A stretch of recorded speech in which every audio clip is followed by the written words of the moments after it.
So when Jesus was being born, his life was in jeopardy. And Joseph realizes this. And so the angel comes to Joseph, tells him, you can't stay here. You need to leave because there's people who are going to be after your son. So he takes Jesus, who was born in Bethlehem, and he flees to Egypt. And when he's in Egypt, Herod basically realizes he's been outwit by the Magi, and he's pissed, and he basically orders to kill all the children who are under 2 that's in Bethlehem, which is where Jesus was born. So, as traumatic as that is, Jesus is safe because he's in Egypt. So, baby Jesus, Joseph, and Mary basically, at a certain point, come back to Judea. So, when they're coming back to Judea, the reason why this is happening is because Joseph gets a dream. And Joseph gets a dream, and the angel is telling him the people who want you dead are now dead. So Jesus can basically come back. Or I shouldn't say they wanted Joseph dead, they wanted Jesus dead. So now it's safe for Jesus to come back. So when this is happening, he comes back and he's about to go into Judea, and Joseph then realizes that Herod's son is now in charge. So he realizes this is not going to happen, this is not going to work, because he senses that this is going to be a problem, or there's going to be danger for him and his family. So he gets another dream, and now when he was warned in this dream, now Joseph eventually goes to the area of Galilee, which is where Nazareth is, and that's why we say Jesus of Nazareth. So the reason why this story is interesting in Matthew chapter 2 is because the angel comes to Joseph the first time, and he tells him, hey, it's all good, everything is safe, you can go and you can leave now. So the people who want you dead are now dead, so you can go back to Judea. And he does this. But as Joseph is going there back with his family, with the baby Jesus and with Mary, he becomes alarmed, and because he sees that Herod's son is now in charge of Judea, so he can't go there.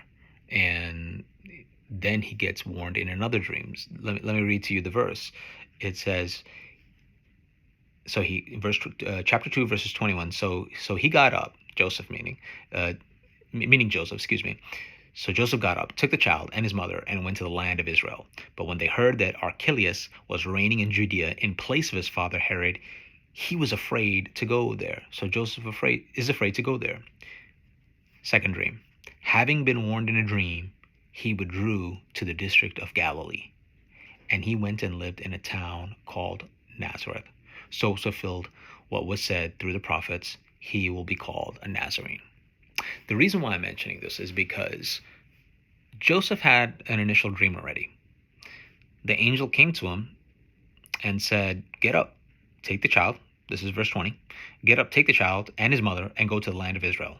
For those who are trying to take the child's life are dead. So why did God provide a message to Joseph through an angel, say it's okay, time to go, and then all of a sudden when he's going with his family, all of a sudden he gets alarmed again and he can't go to where he wanted to be, and diverts to Galilee, into the area of Galilee, specifically Nazareth, and he gets over there instead?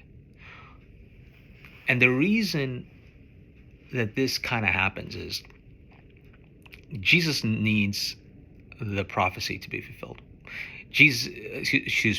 God needs the prophecy for this to be fulfilled, and he needs his plan for Jesus's life to take place. And it's not time to hide anymore, it's time to come out.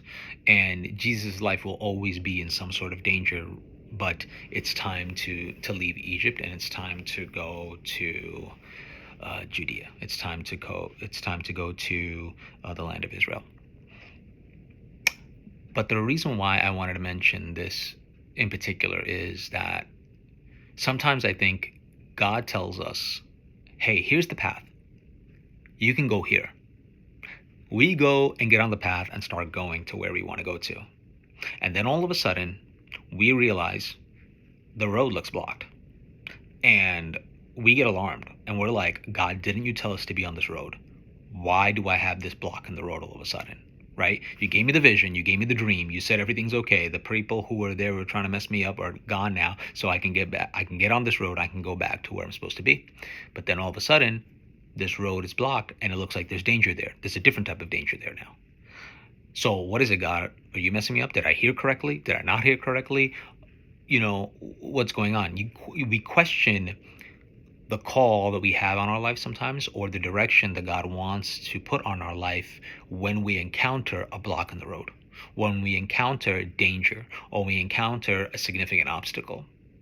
And we either fight, freeze, or it's flight. It's fight, flight, or freeze, right? We do one of these three things, and we can doubt, and maybe we doubt God, right? Or we doubt what we heard, and we don't authenticate it properly into our lives. We don't say to ourselves like, oh man, like we either say this is wrong, or we think, did I hear correctly the first time, right? And the reason why I'm mentioning this is because the reality is that God wants us on this road. We heard correctly.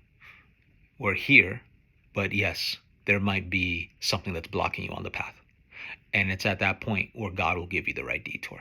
And I think that's the gist of what I was getting at through Matthew chapter 2, and this story of Jesus coming back into Israel, coming back into Judea, is that there's a road sometimes that God is calling us to, but even when we're on it, sometimes it'll look like there's a block, but God will create a detour for us.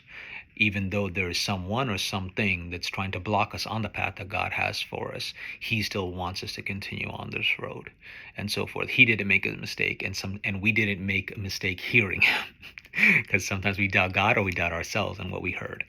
And the reality is were fine, both were correct.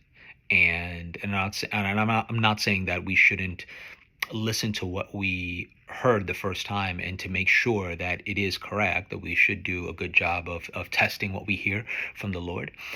But I think there's a lot of times also that God did tell us the right thing, we heard the right thing, and we get on the right path, and then we get to the point where there's a block and some type of doubt comes into play. But the God who put us on the path is faithful for us to complete the journey that's on the path. That's the thing. And we don't have to doubt regardless of the block that's on the road. Joseph didn't go back to Egypt. He stayed in Israel, and he stayed in Nazareth, and the prophecy was fulfilled, and Jesus' ministry begun. So I pray that this video blesses you, and I pray that you stay on the road regardless of the detour and regardless of the obstacle, because God will create another path for you to put you on the path, to put you back on the path that you're supposed to be on. It's all part of his plan. God bless you.